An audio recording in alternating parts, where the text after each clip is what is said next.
everyone. I am here today with a bit of a forecast for 2024 astrologically. Welcome to my channel if you're new here, and welcome back to those of you who are returning. So I had wanted to get this out last week. Unfortunately, I got sick with a really bad cold. I did test, is not the vid, but I've been down for the count, but I really wanted to get this out today, so I slapped some makeup on, and I'm in my, you may not see, but I am in my PJs, and I am here to talk about the astrology for 2024. Now, these are the general overall themes of 2024. I'm not going to go into every single aspect and thing going on in the year because that would take just like way too long, but we're going to talk about the overall themes that are going on for the year. And I thought that for something different, I wouldn't just talk about, the astrology. I would also, for each of these major things that's going on, I would pull a card. And originally I was thinking tarot, but then I was working with the animal, what is it called? The Winter Seer Animal Oracle. And I thought that this would be a great one to pull for advice of how we can deal with some of these things that are going on. Because some of them are challenging, some of them are exciting, but let's get into what's going on this year. So one of the first things that's happening in 2024 is Pluto is moving into the sign of Aquarius. So this is a big deal because Pluto moves very slowly around the zodiac. Like, it takes 248 years for Pluto to go all the way around the sun. And so Pluto can spend up to 20 years in a sign. Now, it is an elliptical orbit, which means it's more of an oval than a circle. So different signs, it'll spend different time in different signs. But Aquarius, Pluto spends about 20 years in Aquarius. And so last year, Pluto was briefly in Aquarius, and this is because of the retrograde cycles. Pluto is very far out. We are moving at different speeds, and therefore Pluto only moves a few degrees a year in each sign and spends about half the year in retrograde. So what happened was Pluto went briefly into the sign of Aquarius this past spring and then went back into Capricorn. Pluto goes back into Aquarius on January 20th, and he will be there until September 1st when he again retrogrades very briefly back into Capricorn from September 1st to November 19th. On November 19th, he moves back into Aquarius permanent, for the rest of the 20 years. So we got a little preview of some of the themes of Pluto in Aquarius last year, and I'm expecting those themes to only become more prominent in 2024 and beyond. Now, it's important to remember that Pluto in Aquarius is going to be 20 years, so it's not like all of these things are going to play out this year, but you're going to see some of these themes start to emerge, during this year. So Pluto is a planet that is death, transformation. It's also about power and the misuse of power. Pluto often uncovers how power has been misused.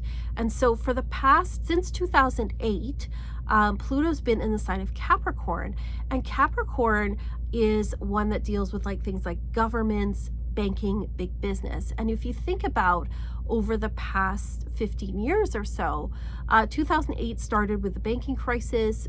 We had, in places like the UK and the United States, we had housing prices, crazy. We also saw how, people had abused kind of the banking system and finances. We've also seen corruption in government. We've seen the misuse of power in those areas. And so over those years, it really, Pluto and Capricorn really uncovered some of those misuses of power. Pluto also ends an era. Pluto's, death. Pluto is about things that are ending. And we often look back as astrologers at the previous cycle to get clues about what this next cycle might involve. And there's a saying that history doesn't repeat, but it does rhyme. And if we look back at the previous Pluto in Aquarius period, which is the 1780s, and into the 70s. It's like the late 1770s into the 1780s and the 1790s. This is the era of the French Revolution. This is the era of the Haitian Revolution. We also have in the States, the American Revolution, but it was like this setting up of the new government. So there's themes of revolution involved in Pluto and Aquarius. There's also revolutions in technology during Pluto and Aquarius. This is the age of the Industrial Revolution. We also have like the beginnings of flight, like we have hot air balloons, things like that. Now, this Pluto and Aquarius period, some of the themes that emerged in the spring last year, we saw is AI technologies, because Aquarius is technology. Aquarius is new technologies. It is, and so we're seeing AI, I think, is going to become even more of the thing. We're going to hear more about it this year, and it's going to continue to be a thing as we move forward into the next 20 years. Another theme that emerged is aliens. And if you there was like alien disclosure type things with like Congress and stuff, and more talk about aliens, like more admission of things like UAPs or UFOs, whatever you want to call them. Now, that does not, I'm not saying there's going to be some kind of alien invasion or something. I think just the idea of aliens and like space and space travel is going to become more of a thing. I think that we're going to hear more about that stuff for the next 20 years. More things about like perhaps like, people going to Mars or, commercial sort of space travel. Those kind of things may come up more. I think also there might just be more of an interest in these kind of things. One of the things that Pluto and Aquarius eras have done is there's been clashes of cultures as well, where it's like whatever we just define as foreign, there's a clash with those things and a clash of technologies. And so I think we're going to see some of those themes emerge. There's also the idea of whoever's on top falling during Pluto and Aquarius. So Pluto in Aquarius, like I said last time, we had things like the French Revolution. We saw the aftermath of the American Revolution where, kings, sort of like whoever was in power, fell. And the one before that was the Protestant Revolution. That was, the idea of the Pope being the ultimate authority falling. So it'll be interesting to see over the next couple of decades what happens with like, authority, and is there certain types of authority that might fall. Now, again, there's this revolutionary type aspect. Revolution, people talk about it like it's all glory and stuff, but revolutionary can be very violent and disruptive and not always a really positive thing. But what I'm hoping is that Pluto in Aquarius means that there's more power to people as opposed to being consolidated in the very few. And so that, another theme is censorship by those in power, trying to keep themselves in power. So during, not the last one, but the time before, that was the Inquisition as well. So there's sort of a reaction to trying to control information, trying to control who can say what, and the spread of ideas. So let's pull a card for how we can deal with Pluto and Aquarius. Now, remember, these are worldwide. They may not affect you very much personally on a personal kind of level. It really depends on your chart. It really depends on, where you are in the world as well.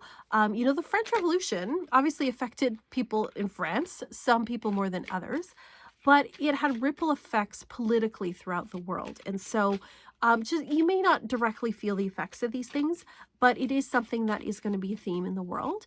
If you know your chart, take a look at your Aquarius house. That is where Pluto is going to bring changes and transformation over the next 20 years.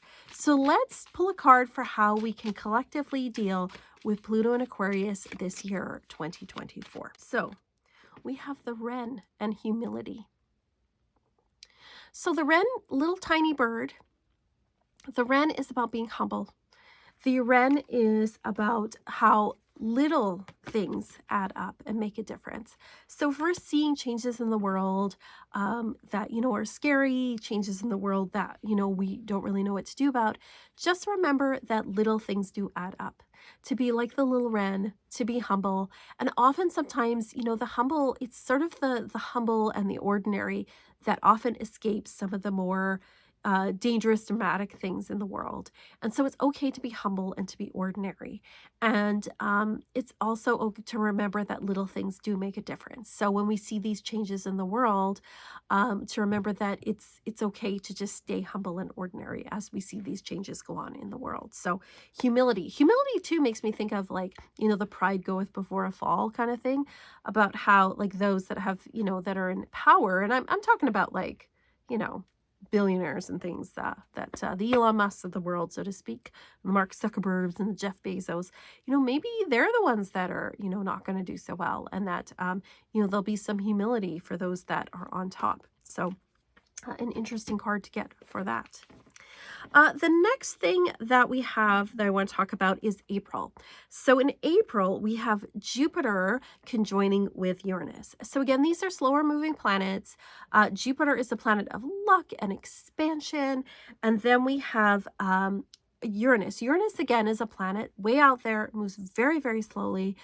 Takes 84 years to go around the zodiac. And so he's in Taurus. He'll be in Taurus for the rest of the year, but he'll be moving into Gemini, I believe, next year.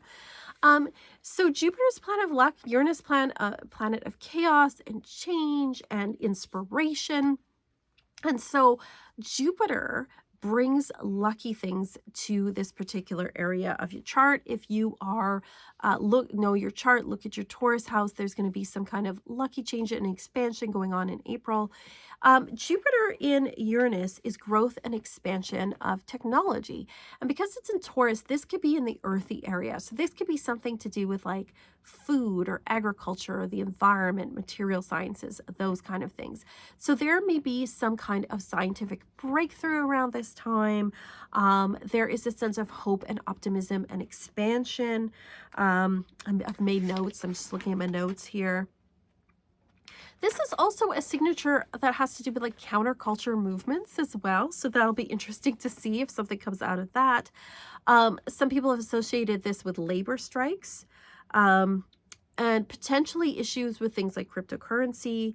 I think it's more about, like, scientific developments and breakthroughs of some kind that can help people materially. So there may be some kind of material breakthrough. I also wonder about labor strikes and possible actions taken in this area, especially because inflation's been, a thing. But it looks like April has a lot of hope and optimism and breakthroughs. And so it looks like there is this optimistic energy in the spring of 2024. So again, I'm going to pull a card. Right. See what it has for this. Oh, stoat and reciprocity. Reciprocity. So there was that card there. So stoat is another word for weasel. And so it is reciprocity, about giving back. So it's saying that, like, I think one thing to deal with this is these breakthroughs have to be shared with people. These and it's also about giving back. So if you are benefiting personally in your life, from whatever it is that's going on for you in the spring, in April, with this wonderful, astrology, it's saying, how can you give back? How can you share that with others? How can you share this optimism? How can you share the gifts? How can you share and be abundant with others? That can be a really great way to think of, how can you expand and make this even better so that we share things instead of, like, hoarding things, for this spring. The next thing that's happening in the spring is there is a set of eclipses. Every year we have 2 sets of eclipses. One of them is going to happen in, like, March, April, and the other one's going to happen in, like, October. And they happen every year, these eclipses. These ones are in the spring are going to be in Aries and Libra.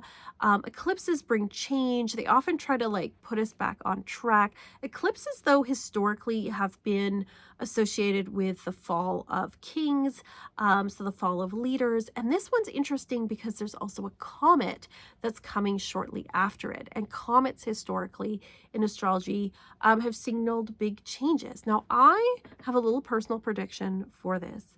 I hope I'm wrong, but I think the Pope might go in the spring. I think the Pope might die. And I think that there may be some issues with succession and things in the Catholic Church. So we'll see. We'll see if I'm right about that. But generally speaking, eclipses, like I said, they happen in sets of two, twice a year, every year.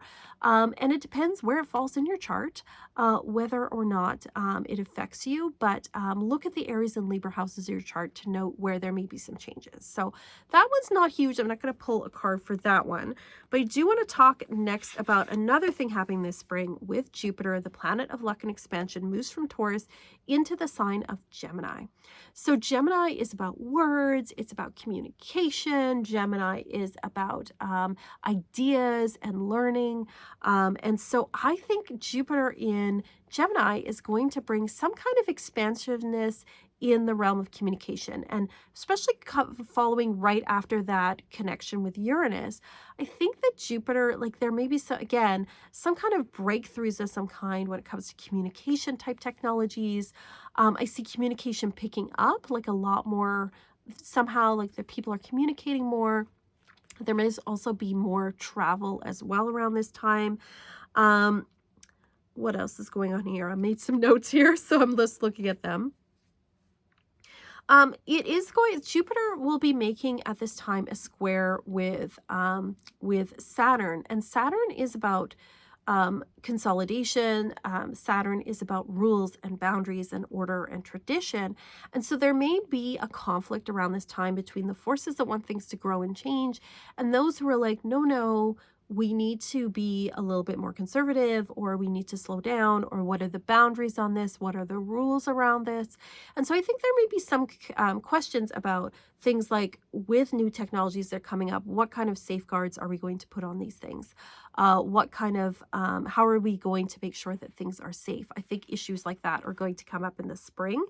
Overall, I think the spring looks very optimistic, but that is something I think that is going to come up. There's also going to be, I think, imagination and practical application. So we can have all these big ideas and have these big imaginings, but how are we going to make them practical and useful to everyday people, and make them something that is, worthwhile doing? That's going to come up around this time. And Jupiter is going to be in Gemini for the rest of the year. So these are issues that are going to be, that we're going to keep talking about. And especially because we also have Pluto in Aquarius, there's a lot of talk around like technologies and what we're going to do with them, and how we're going to make sure that they're not going to be dangerous, or how are we going to prevent some of the harms or see potential harms that could be coming up. So I think that that's going to be an issue. So let's pull a card for Jupiter in Gemini, how we can deal with that. Again, look at the Gemini house in your own chart to know where there may be some lucky expansion going on. Oh, we got the raccoon and survival. All right. So, with any technology, there's always winners and losers, right? Any technology comes up, it may put some people out of work, or may make some things obsolete. And so we have to, I think for some people, it's going to be like, okay, well, how do I survive? How, now that things have been disrupted. And then for other people, it's ensuring the survival of their, if you have a new technology, you want it to grow and to expand and encourage its survival and its usefulness. And so the raccoon, I think of as clever, right? Like we have to be clever. We have to adapt to things. We have to figure out like how we can use things in our own way. Like if you think of raccoons, they've totally adapted to like urban life and things. And so this is encouraging us, I think, to be adaptable to the changes that are coming for us this year. So it's not always like a negative thing. Sometimes it can be very positive, and a lot of raccoons are probably quite happy eating out of trash cans, Let's see, what else do we have? Later in the summer, we have Saturn and Neptune are both in Pisces. And, they're like, okay, how do I explain this? Neptune is way out there again. Neptune takes 165 years to go all the way around to zodiac. So Neptune spent a long time. I think he's been in Pisces since 2012, if I'm remembering correctly. And he will move out of Pisces next year into Aries. So he's at the end of Pisces. So very slow moving. Neptune is our sense of oneness and spirituality and connection with others. It's imagination, but it's also delusion, it's fantasy, it is addiction. It's the things that sort of dissolve boundaries between us and others. And so there's all like a positive and a negative side to that. And Neptune in Pisces has sort of like, it's all about imagination, and it's all about, we've seen like an increase in, the legalization of things like drugs like marijuana. We've also seen, a push towards legalizing things like, magic mushrooms and things. But we've also seen that because Neptune blurs reality, we have seen the emergence of things like fake news, as they call it, basically people making stuff up, and misinformation. But we've also seen things like tarot and astrology and spirituality become more accessible to a lot of people. So again, there's like positive and negatives always, right? Saturn is about boundaries, and Saturn wants to put boundaries around those things. Saturn is also sobriety, somberness.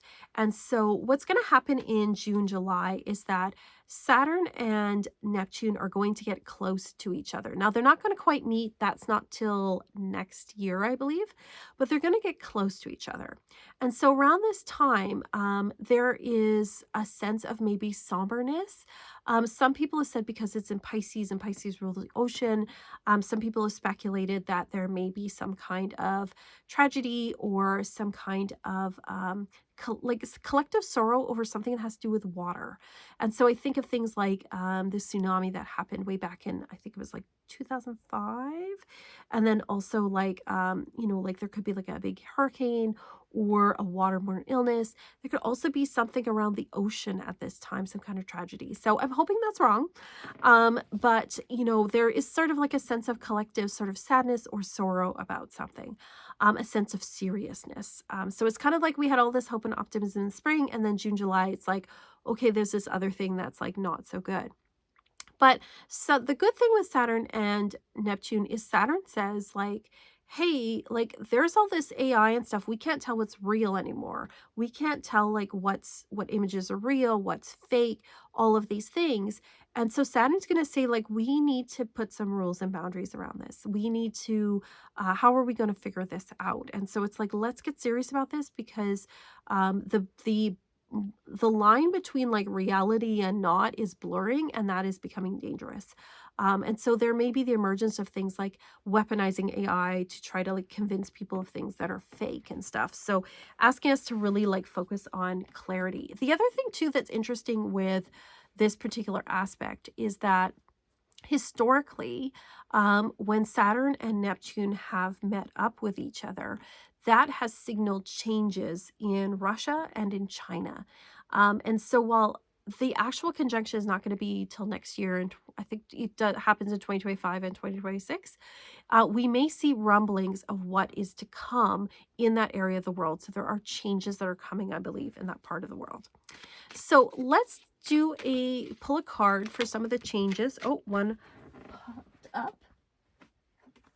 Just popped right out. We have Frog and Luck. So that is really awesome to see, because I think the frog is very emblematic of Saturn and Neptune. You think Neptune, you think ocean, you think water, but Saturn is land and earth and dryness. And if you think of frogs, they can exist in land and water. So I think having the frog here is pretty interesting. That one popped right out of the deck. But it's saying luck, that there is something lucky coming out of this, that there is something good coming out of this. So even though it seems like a more somber kind of aspect that's going on, it shows us that there is something good that's coming out of this, something lucky that's going to happen. So I'm very happy that that card popped out. Okay, so that is June, early July. Another person had noted that they thought maybe virtual reality might be a thing that comes up as well for this particular aspect, just as a note. Okay, so the next thing I'm going to look at is we have Pluto moving briefly back into Capricorn, like I said, in September to November, which is interesting because for the US, that is like the height of election type season. And it's interesting that Pluto is going to be moving back into Capricorn, which is kind of like the old way, as opposed to Pluto in Aquarius, which is the new way. And so I don't know exactly what that means, but I think that is like the last hurrah of Pluto in Capricorn. I also think that, you know, that is kind of like the clash between the old way and the new way. It's like the new way is coming, the old way is ending. I don't know what that looks like though, but I think that's an interesting thing that happens in the fall. And then the other interesting thing that happens in the fall and into December is Mars goes retrograde. So Mars retrograde cycle is about every 2 years. Mars is going retrograde December 6th to February 23rd of 2025. And so Mars is going to be in Leo, which is the opposite sign to Aquarius. So we're going to have Mars opposite Pluto's, because what happens is Mars goes forward in Leo, and then he'll stop and he'll move back, and he'll retrograde back into Cancer actually. But when Mars goes into Leo that first time, before he hits retrograde, we are going to start to see some things happen, because Mars is going to be opposite Pluto right at the start. And Mars goes into Leo on November 3rd, like on election day in the United States. Mars is going to be opposite Pluto. And that's what I'm watching, because Mars is action and energy, like in a positive way, but in a negative way, it's also like, it's, you know, it fires, violence, knives, guns, explosions, that kind of thing. And Pluto's like death. And traditionally, like that happens every 2 years, Mars goes opposite Pluto. So it doesn't always coincide with like, you know, negative things, but sometimes it does. And particularly because it'll be the first time that Mars is doing that since Pluto has gone into Aquarius, and Mars is going to be in Leo. You know, that I think it may be very volatile on that day. And I hope it's not. Again, I hope it's not. I'm hoping for all my American friends, things go well. But I think that there is, you know, Pluto is power. And then we have, you know, Mars, which is action and energy. And Leo is about like the king, the leader, and Aquarius is the people. And so it's like there's people power opposite, you know, the will and force of people in charge. And so I think some interesting things are going to happen around this election season. Now, I hope those are all good things, but I've also seen like other readers pull cards for this time of year, and they're seeing things like, you know, protests. They're seeing, you know, a lot of people taking some kind of action of some kind. So it'll be interesting to see how this plays out, but I do see that there is some kind of conflict going on. And I'm wondering how exactly that's going to play out. And I hope it's something that is, you know, relatively peaceful, but I do think that there is going to be like power plays and power dynamics going on around this time. We also have eclipses going on in October as well, and there's another comet that's going to be in the sky. So there, I think like the fall is going to be the time when there is a lot of changes going on, and really putting us into like a new era. And I think there's going to be some confusion around the election, much like there was last time, because we do have this Mars retrograde going on where I think there's just going to be some issues with that. So again, not everybody lives in the States, you know, and look at the Leo and Aquarius houses in your chart to see where may they be some conflict in your own life. But I'm hopeful, like I'm hoping that it is, you know, it's purely political. You know, I definitely hope that everything goes well for people. And I'm hoping that this is sort of like the last gasp of the old way of things, and that we're seeing a new era with new positive things that are coming through. So I'm asking what, you know, the card turned over, so we got to pay attention to that. Oh, we have, well, this is positive.